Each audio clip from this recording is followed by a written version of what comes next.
क्या बीजेपी भाग रही निकाय चुनाव से? क्या बद्रीनाथ और मंगलौर उपचुनाव की हार ने बढ़ा दी है घबराहट?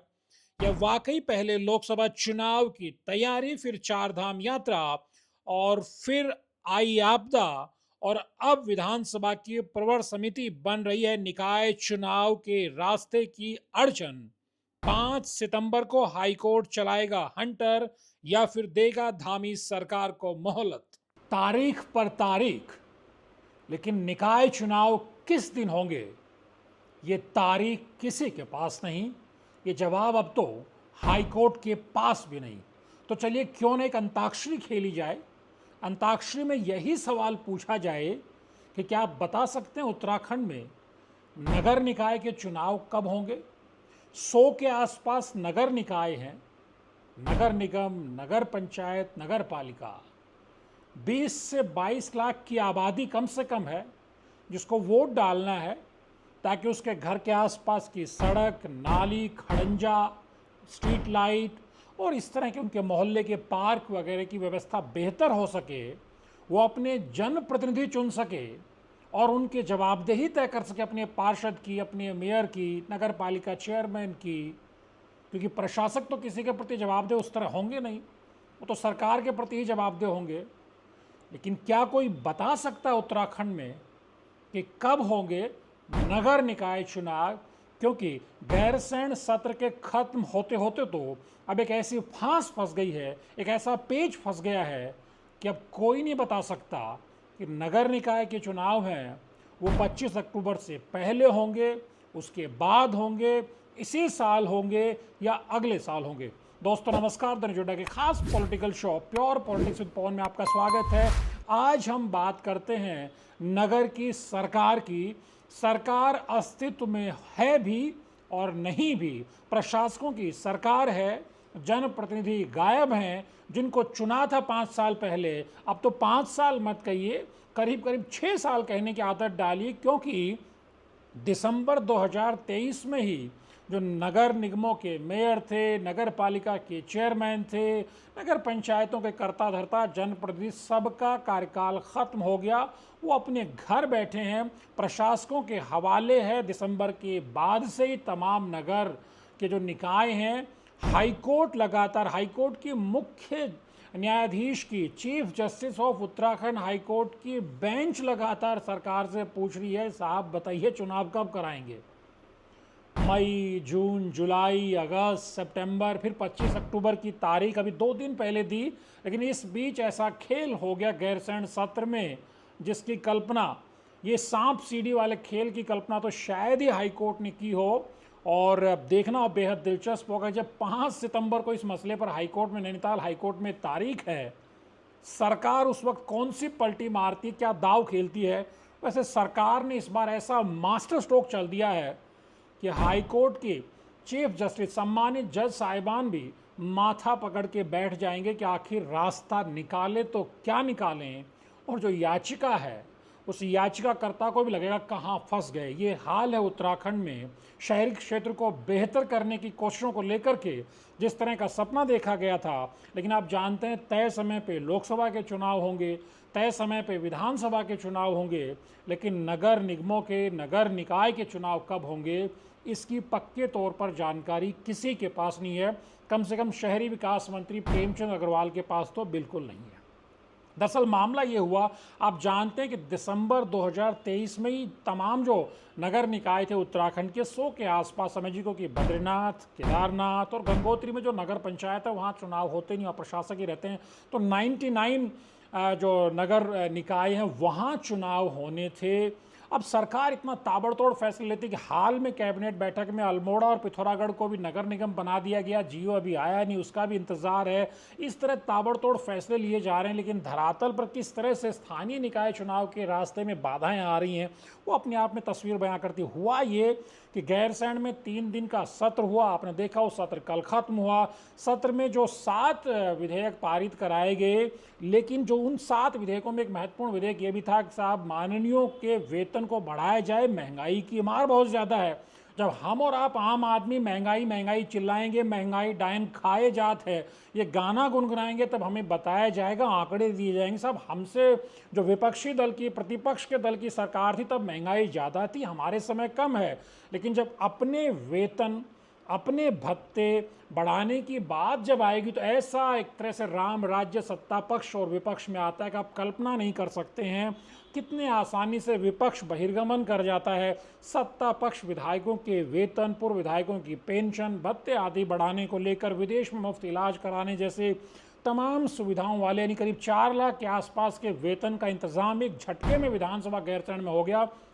लेकिन उत्तराखंड की 20, 22, 25 लाख की आबादी जो अर्बन एरिया में रहती है, नगर निकायों में रहती है, वो वोट डाल सके ताकि वो तय कर सके कि उसके मोहल्ले का पार्षद कौन है, जिसको पकड़ करके, जिसका हाथ पकड़ करके वो कह सके कि हमारे मोहल्ले में, हमारी गली में दिक्कतें हैं।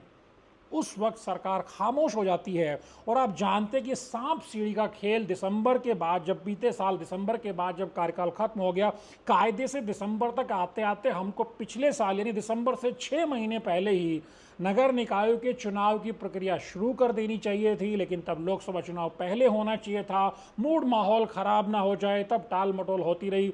उसके बाद लोकसभा का चुनाव आ गया तो ये कहा गया कि तमाम जो मशीनरी लोकसभा चुनाव में लगी हुई थी, फिर कहा गया कि अब आपदा के हालात बन गए हैं। फिर 2 उपचुनाव आ गए, बद्रीनाथ के और मंगलौर के, उसमें प्रशासनिक मशीनरी बिजी हो गई। फिर जिस तरह से आपदा के हालात बन गए, बारिश का सीजन शुरू हो गया, उसमें प्रशासनिक मशीनरी और सिस्टम पूरा बिजी हो गया और उसमें अभी तक भी बिजी है। यही वजह है कि लगातार हाईकोर्ट से समय मांगा जाता रहा। अब हाल में तो 2-3 दिन पहले जब हाईकोर्ट में सुनवाई हुई तो एस एन बाबुलकर जो हमारे महाधिवक्ता हैं, सरकार के हाईकोर्ट में सबसे बड़े वकील हैं, उन्होंने डंके की चोट पर कहा। और आप कल्पना करिए, शहरी विकास के सचिव को भी वहाँ फिजिकल रूप में पहुँचना पड़ता है। नितिन भदौरिया वहाँ पहुँचे और ये कहा गया, ये गारंटी कोर्ट को देगी कि साहब 25 अक्टूबर से पहले, बहुत हमने तारीख पे तारीख दे दी, लेकिन इस बार 25 अक्टूबर से पहले किसी भी कीमत पर हम चुनाव करा देंगे। राज्य में निर्वाचन आयुक्त का कार्यकाल भी खत्म हो गया है, उसकी भी नियुक्ति हम कर देंगे सितंबर के पहले हफ्ते से पहले। लेकिन फिर सरकार ने वो मास्टर स्ट्रोक खेल दिया कि उसके बाद अब 5 सितंबर को हाईकोर्ट में क्या होगा, वो नज़ारा बेहद दिलचस्प रहने वाला है।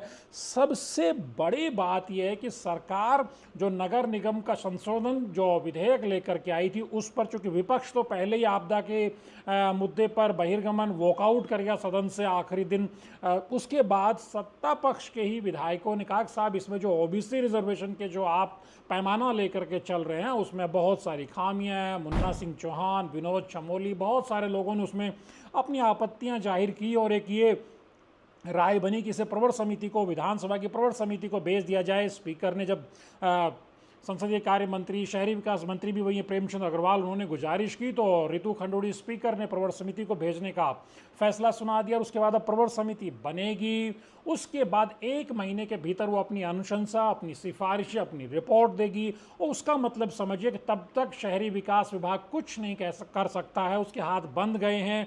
वो हाईकोर्ट में 5 सितंबर को यही दलील देगा कि साहब अब हम कुछ नहीं कर सकते हैं।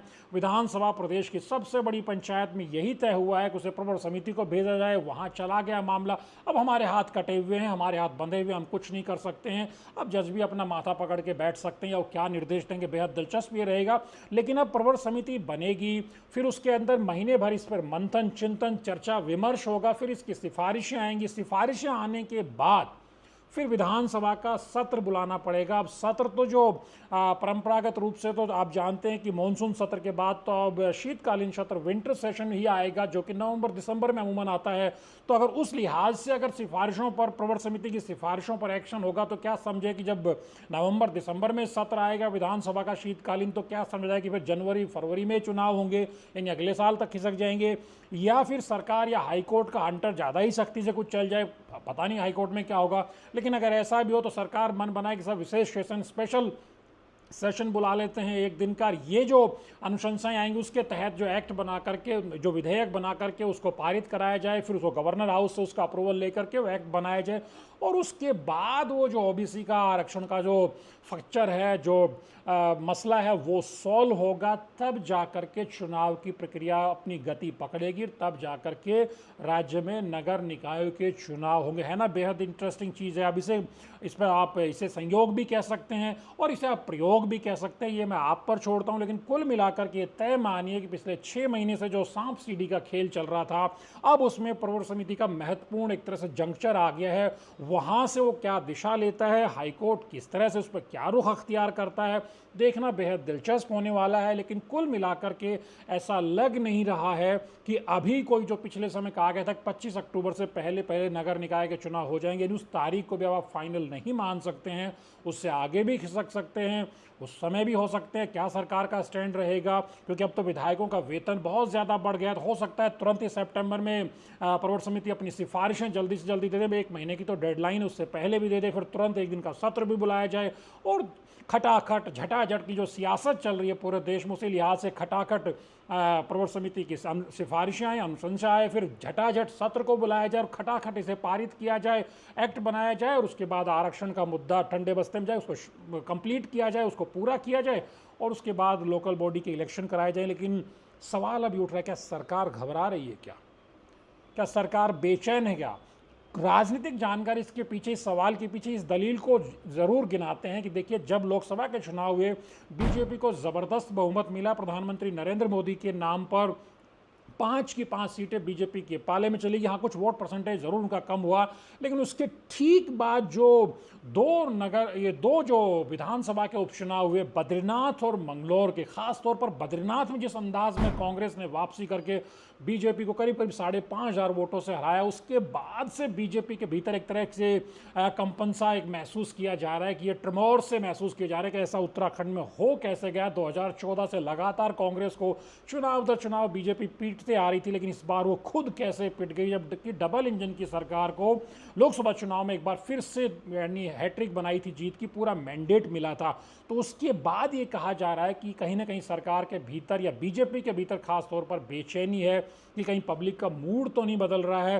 अब उसमें कुछ कहा तो नहीं जा सकता, लेकिन बद्रीनाथ और मंगलौर में झटका तो लगा ही है बीजेपी को। सामने केदारनाथ का उपचुनाव भी खड़ा है। हाँ, ये अलग बात है कि वो हरियाणा और जम्मू के साथ नहीं हो रहा है, तो ऐसा माना जा रहा है कि जब महाराष्ट्र और झारखंड के चुनाव की जब तारीखों का ऐलान होगा, तब संभवतः यूपी और उत्तराखंड की जो उपचुनाव की सीटें हैं उनका भी ऐलान होगा। लेकिन बेहद दिलचस्प हो गई उत्तराखंड की सियासत, और सबसे दिलचस्प ये है कि ये जो नगर निकायों की तारीख को लेकर के जो सरकार और जो हाईकोर्ट के बीच जो सांप सीढ़ी का खेल चल रहा है, वो अब प्रवर समिति को मामला जाने के बाद एक तरह से नेक्स्ट लेवल पर पहुंच गया है। 5 सितंबर पर नज़र है हाईकोर्ट इसको किस नज़रिए से देखता है, जो सरकार ने मास्टर स्ट्रोक खेला है। तनुज अड्डा के वीडियोज़ को लाइक कीजिए, शेयर कीजिए, चैनल को सब्सक्राइब करना मत भूलिए। नमस्कार।